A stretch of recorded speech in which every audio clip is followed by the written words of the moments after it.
Melanjutkan cerita dari chapter 5. Setelah pernikahan mereka, tentunya mereka masih belum bisa menerima satu sama lain. Akane di sini tuh stres sampai berat badannya itu turun 5 kilo. Di kelas, Akane di sini itu bertanya kepada Himari. Semisal dia harus berhubungan dengan seseorang yang dia tidak suka, dia harus bagaimana? Mendengar itu, Himari bertanya, "Apa yang kamu maksud itu adalah Saito?" Akane pun menyanggahnya dan bilang kalau itu bukan Saito. Himari di sini itu bilang kalau semisal dia jadi Akane, dia akan memeluk orang itu. Ya tentunya Akane tidak bisa melakukan hal tersebut, dan pada akhirnya Himari itu bilang kalau Akane dan orang itu masih belum mengerti satu sama lain, dan jika ingin saling mengerti mereka harus bicara empat mata terlebih dahulu. Ya intinya jika ingin dihargai maka Akane harus menghargai terlebih dahulu. Di sisi lain Saito juga curhat kepada Shisei saat istirahat makan siang. Ya karena hubungan Saito dengan Akane itu nggak baik-baik aja, dan di sini itu karena hubungannya nggak baik, Shisei itu nyaranin mereka buat cerai aja. Ya walaupun Saito itu jadi duda, Shisei akan tetap bersama Saito dan akan menyayanginya selama-lamanya. Ya tentunya di sini Saito nggak bisa ngelakuin hal tersebut karena dia tetap ingin menjadi ahli waris perusahaan, dan pada akhirnya juga sama. Shisei di sini itu bilang ke Saito kalau mereka itu harus bisa lebih mengerti satu sama lain terlebih dahulu, dan si Saito itu harus mengalah kepada Akane. Ya nggak mengalah banget sih, sedikit mengalah. Intinya turunin ego sedikit aja biar bisa saling mengerti satu sama lain. Ya karena sifatnya manusia itu kan nggak sama, jadi agar bisa akrab itu kan ada prosesnya. Jadi ya harus bisa saling mengerti satu sama lain terlebih dahulu. Setelah berkata seperti itu, Shisei di sini itu minta digendong ala Tuan Putri ke Saito. Ya emang agak lain sih nih Shisei ini, ada aja mintanya. Sepulangnya ke rumah, Saito di sini itu hendak berbicara dengan si Akane, tapi ya gara-gara gengsi, di sini itu Saito nggak jadi bicara, dan justru malah Akane yang ngajak Saito untuk bicara terlebih dahulu. Di sini itu Akane itu menyampaikan tentang keluhannya. Jadi dia itu tidak ingin pernikahan ini berakhir karena ada yang dia inginkan dari pernikahan ini. Jadi ya di sini itu dia itu pengen ngajak Saito mikirin cara agar pernikahan mereka itu tidak berakhir dengan perceraian. Jadi ya mereka itu harus bisa bikin keadaan yang nyaman gitu agar mereka itu bisa jalanin semua ini. Tapi di sini Akane masih belum tahu caranya itu gimana. Lalu di sini Saito nyaranin untuk bikin aturan agar mereka itu nggak nambah-nambahin stres di rumah gitu. Nah di sini itu Akane itu setuju dan meminta mereka berdua untuk membagi tugas pekerjaan rumah seperti bersih-bersih, nyuci piring, nyapu, cuci-cuci, ya kayak gitulah. Dan di sini itu Saito setuju, dan ya emang berat sih untuk Saito karena ya dia itu orangnya itu kalau untuk bersih-bersih lebih suka numpuk dulu baru dibersihin. Kalau bersih-bersih tiap hari masih belum bisa. Tapi ya agar jalan dia nurunin ego dan menerima permintaan si Akane. Terus di sini itu Akane itu tanya, "Terus kamu minta apa?" Nah, di sini Saito itu minta agar Akane itu tahan saat dia menyentuh tubuhnya saat di tempat tidur. Loh, kok kayak gini mintanya? Ya mendengar itu ya seperti yang kita dengar ini, Akane di sini yang ngiranya Saito itu ingin melakukan hal mesum kepada dirinya. Tapi di sini Saito itu jelasin kalau waktu di kasur kan kasur mereka itu kan kecil. Jadi ya nggak bisa menghindari atau nggak bisa terhindar dari kasus di mana tangan atau jari nggak sengaja nyentuh tubuhnya si Akane gitu. Jadi ya agar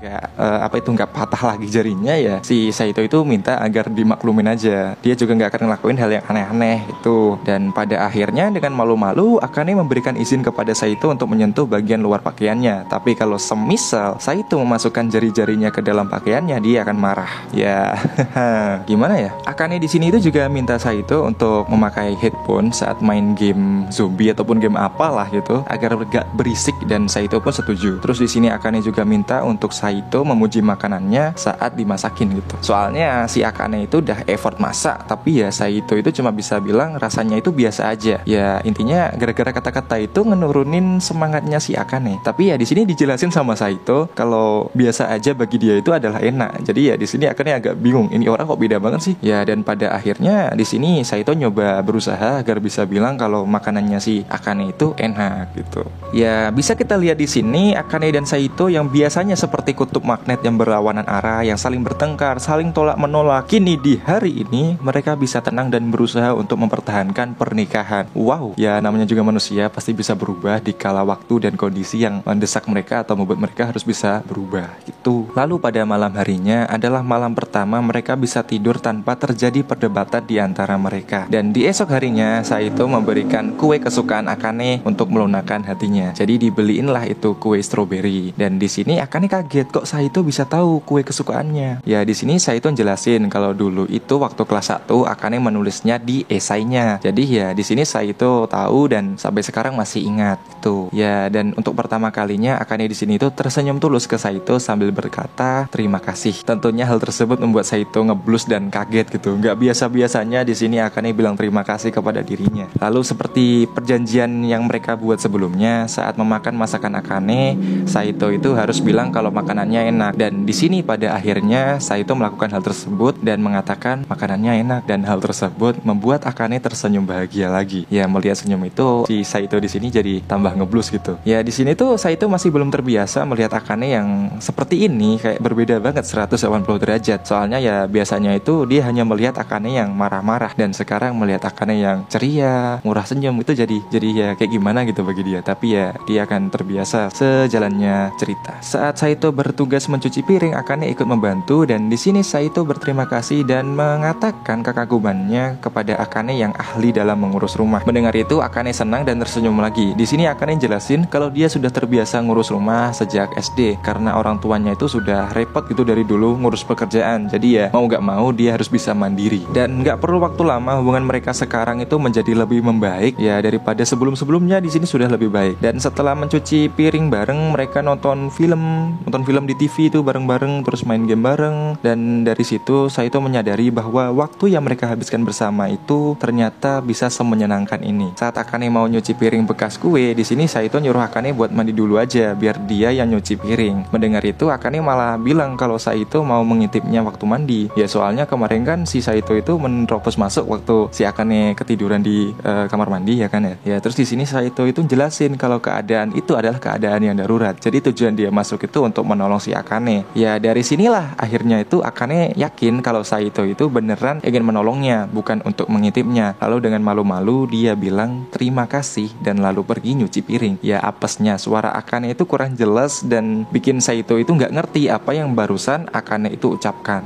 Lalu saat mereka hendak untuk tidur, Saito di sini itu terbangun dan membenarkan selimutnya Akane. Akane yang terbangun juga mengucapkan terima kasih. Di sini Akane itu ingin Saito memanggil dirinya dengan nama panggilannya, nama depannya yaitu Akane. Dan di sini dengan malu-malu Saito memanggilnya dengan Akane dan Akane memanggilnya dengan Saito. Lalu ya wajah mereka sama-sama memerah dan memalingkan pandangan, dan singkatnya mereka tertidur. Keesokannya di kelas, Akane di sini itu dihampiri oleh Himari yang bertanya apa Akane sekarang sudah akur dengan orang yang bertengkar dengan dirinya. Akane pun menjawab sudah akur. Lalu di sini itu Himari keluar kelas karena dipanggil oleh anak kelas B. Melihat penghapus Saito yang jatuh karena tidur di meja, Akane pun mengambilkannya dan memberikannya kepada Saito. Lalu Saito mengucapkan terima kasih. Karena ya belakangan ini Saito murah banget gitu ya buat bilang terima kasih kepada Akane. Akane sekarang itu jadi agak gimana gitu. Jadi lebih lunak ke Saitonya, dan dia tuh kayak senang aja gitu ngedengar terima kasih dari Saito, dan sekarang jantungnya itu berdebar-debar kalau mikirin Saito. Ya di sini tuh dia itu bingung sebenarnya apa yang dia rasakan ini. Kok kalau mikirin Saito itu jadi kayak berdebar-debar gini gitu. Di sisi lain, Himari yang sudah selesai dengan urusannya dengan anak kelas B berbicara dalam hatinya. Akane benar-benar gak suka sama Saito kan? Aku masih boleh gak kalau aku gak nyerah buat ngejar kamu, Saito? Wah, damn, ternyata orang yang Himari suka adalah Saito, guys. Singkat cerita, di perpustakaan, Shisei bertemu dengan Saito yang nyari buku tentang berkomunikasi. Rupanya Saito itu belajar dari buku itu untuk membuat hubungan dia dengan Akane itu lebih dekat gitu. Dan dari buku itu dia belajar bahwa jika hubungan ingin lebih dekat, dia harus mengajak Akane itu untuk pergi bareng, keluar bareng gitu. Terus pergilah Saito menemui Akane dan mengajaknya jalan waktu pulang sekolah untuk berbelanja. Tentunya Akane di sini tuh kaget dengan permintaan Saito yang tiba-tiba, dan pas mau bilang kencan gitu, Saito langsung narik Akane masuk ke sebuah kelas. Ya soalnya kalau si Akane itu gak terkendali dan bilang kayak gitu ya otomatis orang-orang di sekitar mereka akan tahu apa yang mereka bicarakan. Jadi ya di sini singkatnya Akane setuju, dan di sini agar gak ketahuan orang-orang gitu, Akane akan pergi dulu ke gerbang belakang waktu pulang sekolah dan disusul dengan Saito yang akan menemui Akane di sana. Pas pulang sekolah, waktu perjalanan ke gerbang belakang, pikirnya Akane itu Himari itu kerja, jadi dia itu nggak ada gangguan waktu nanti mau jalan sama si Saito.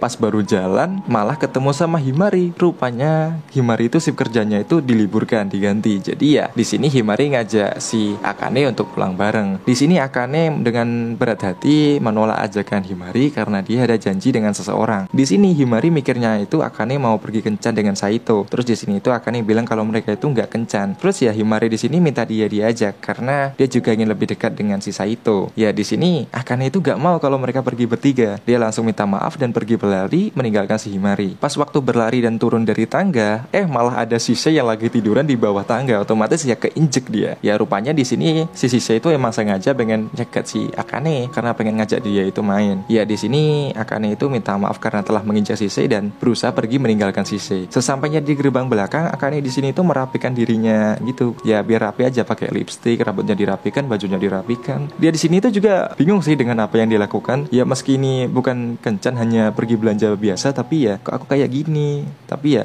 namanya juga untuk jalan ya. Di sini Akane berusaha untuk tampil serapi mungkin gitu. Tak lama dari itu Saito pun datang dan mereka pergi belanja ke mall untuk membeli kebutuhan rumah. Ya di sini itu waktu bertemu dengan Akane itu Saito ya kayak wah gitu aja ngelihat Akane yang kayak cantik banget gitu. Tapi ya gara-gara masih belum tahu apa yang dia rasakan, jadi ya nganggap itu hal yang biasa gitu. Waktu belanja di sini Akane mengajarkan Saito untuk cermat memilih harga dan kualitas barang. Ya bukannya pelit, tapi kita harus lebih tahu cara memanage uang dan mencari kualitas yang bagus dengan harga yang merakyat. Pas di sini Saito diajak buat diskon daging melawan kerumunan emak-emak ya kan ya. Dipikirnya itu gampang ini, gampang ini mah kita coba gitu.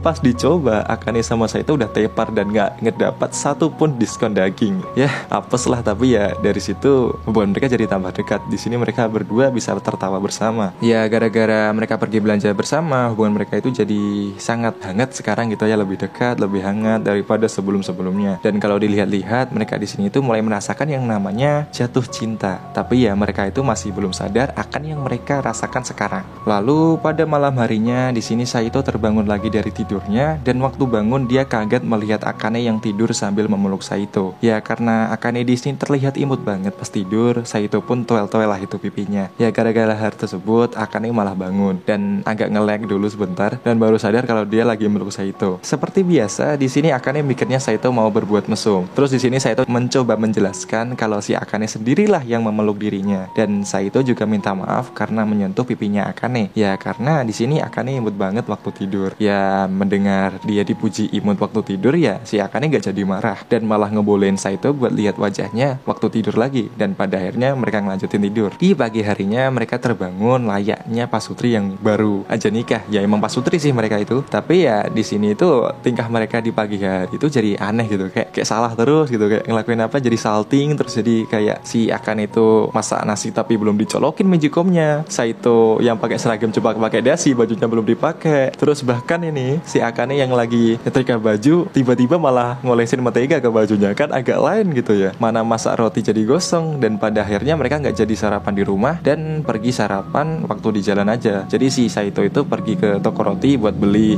roti gitu, dibagi dua lah sama si Akane buat jadi sarapan.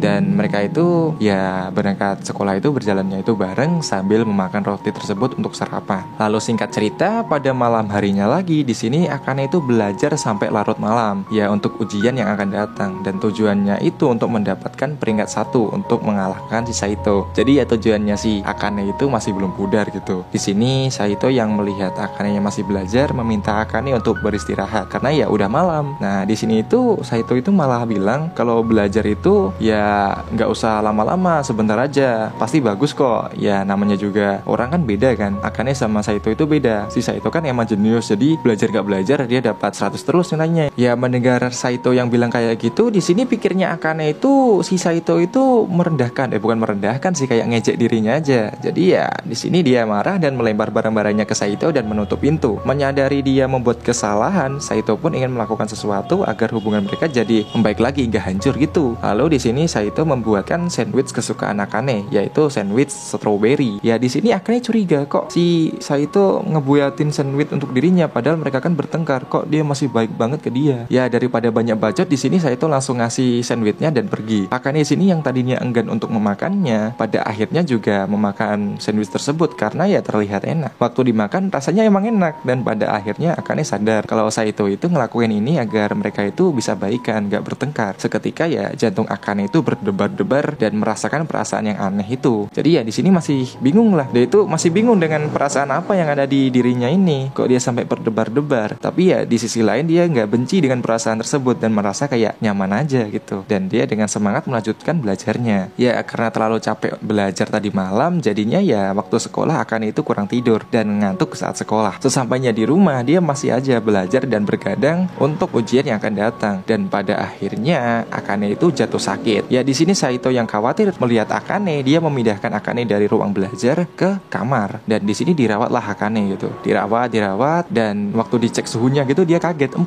derajat Celcius coy. Waduh ini mah demam ini. Lalu di sini itu Akane itu menjelaskan kepada Saito kalau dia itu ngelakuin semua ini itu karena dia punya tujuan. Jadi tujuannya si Akane menerima pernikahan ini, dia itu ingin menjadi dokter untuk menolong semua orang agar jadi sehat, nggak sakit gitu. Tapi ya gara-gara orang tuanya itu nggak cukup kaya untuk membiayainya, jadi ya si nenek itu bilang kalau Akane mau menikah dengan Saito, dia akan membiayai semua kebutuhannya. Makanya si Akane itu menerima pernikahan ini karena ya dia nggak punya cukup biaya untuk pendidikan menjadi dokter. Dan dia itu juga kagum kepada si Saito karena nilainya itu selalu bagus. Jadi ya di sini Akane berusaha semaksimal mungkin agar bisa menyalip si Saitonya mendapatkan peringkat 1. Tapi ya seusahanya dia masih belum bisa menyalip si Saito. Entah apa sih sebenarnya, entah seberapa pintarnya si Saito. Jadi ya si Akane itu kagum aja ngelihat si Saito yang pintar banget gitu di pelajaran. Jadi ya di sini itu akhirnya Saito mengerti apa yang sebenarnya si Akane itu rasakan dan apa yang sebenarnya Akane itu butuhkan kok sampai menerima pernikahan ini. Jadi mulai mengertilah tentang si Akane. Ya karena panas Akane sekarang itu 40 derajat lebih gitu ya, jadi lebih panas. Saito pun dengan paksa membawa Akane pergi ke rumah sakit terdekat dengan cara berlari sambil menggendongnya. Jadi di sini tuh Saito itu berkata kepada Akane kalau dia tidak akan ngebiarin istrinya menderita. Sontak ya, gara-gara perkataan tersebut ngebuat Akane itu terdiam dengan wajah yang merah merona. Ya di sini itu Saito yang awalnya benci dengan Akane perlahan demi perlahan mulai mengerti tentang Akane. Jadi ya dia tidak ingin kehilangan Akane. Ibarat buku baru yang ia baru beli, dia tidak ingin kehilangan buku tersebut. Dia ingin lebih mengenal tentang Akane. Dia ingin Akane cepat sembuh. Saito pun berjanji kepada dirinya sendiri, ia akan membuat pernikahan paksa ini menjadi pernikahan yang bahagia. Ya seperti itulah manusia. Di saat kita masih belum mengenal, kita masih belum bisa menilai. Tak kenal maka tak cinta gitu. Tak kenal maka tak sayang. Jadi setelah mulai mengerti dan bisa menyimpulkan dia adalah orang baik, jadi kita bisa saling memahami dan saling menyayangi. Buset, keren juga nih kata-kata gue ya kan ya. Dan pada akhirnya di sini Akane dan Saito sudah mulai bisa memahami satu sama lain. Singkat cerita, seminggu setelah kejadian malam itu, di sini Akane sudah menjadi lebih sehat dan lebih ceria lagi. Dan di sini Akane jadi lebih peduli kepada Saito. Dari mulai ngebangunin dia tidur, nyuruh dia cuci muka, dan nanyain nih dia itu waktu makan pakai saus salad yang mana nih, mau ala Prancis atau ala bawang. Terus di Saito itu bilang kalau dia itu ingin ala bawang aja. Dan singkatnya waktu di sekolah ya seperti biasa, si adiknya ini yang si Sei ini ya selalu mengendus-ngendus bau kakaknya. Dia mencium aroma yang lezat gitu ya, aroma sarapan yang Saito makan tadi. Ya di sini itu Sisi jadi lapar. Lalu teman sekelasnya itu nawarin untuk makan. Jadi ya otomatis Sisi langsung OTW bos, OTW makan. Lalu waktu si Saito itu keluar kelas, dia itu dihampiri oleh Himari. Ya di sini Himari itu niatnya PDKT ke Saito. Di sini Himari menyampaikan rasa kagumnya kepada Saito karena ya Saito itu orang yang pandai. Ya karena nih MC itu nggak peka ya. Himari di sini itu bilang ke Saito kalau dalam hal beginian si Saito itu nggak peka. Dan sebelum pergi,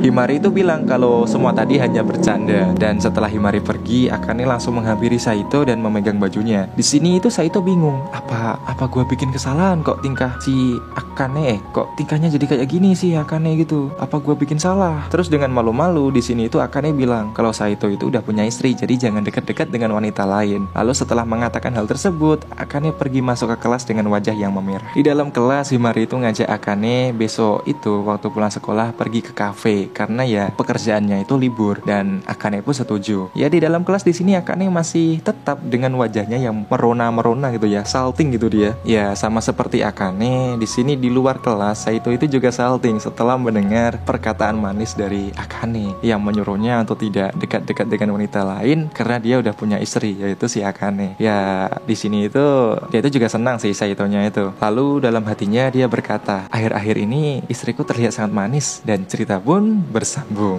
Oke, itu tadi rangkuman chapter 6-10 manga yang berjudul Kara Wasu no Daikiraina Joshi Tokekon Suru Koto Ninata. Jadi seperti itulah ceritanya. Nah, dari chapter 6 sampai 10 ini kita sudah mendapatkan bumbu-bumbu manis gula-gula gitu. Jadi ya mulai diabetes nih kita ya. Karena ya hubungan mereka udah makin dekat dan mulai merasakan namanya cinta satu sama lain. Tapi belum mengerti pasti apa yang mereka rasakan. Tapi kalau kita sebagai pembaca dan pendengar, ya tentu pastilah sudah mengerti apa yang mereka rasakan. Jadi seperti biasa, jika ada kurangnya admin mohon maaf, bisa ditambahi di kolom komentar. Dan jangan lupa share video ini ke teman-teman kalian ya, karena admin ingin channel ini jadi bangkit lagi dan agar admin lebih semangat lagi untuk kontennya. Karena kalau penontonnya nggak sampai 1000, admin juga sedih mikir nih, admin harus gimana ini kok penontonnya cuma segini, nggak kayak dulu. Ya wajar sih, lama banget nggak upload ya. Tapi di sini admin sudah bertekad banget ini. Nih admin nggak bohong ya, admin harus upload ini minimal sebulan 3 kali lah. Itu minimal sebulan 3 kali. Ya nanti agak diganti sih sebulan 2 kali gitu kalau sebanyak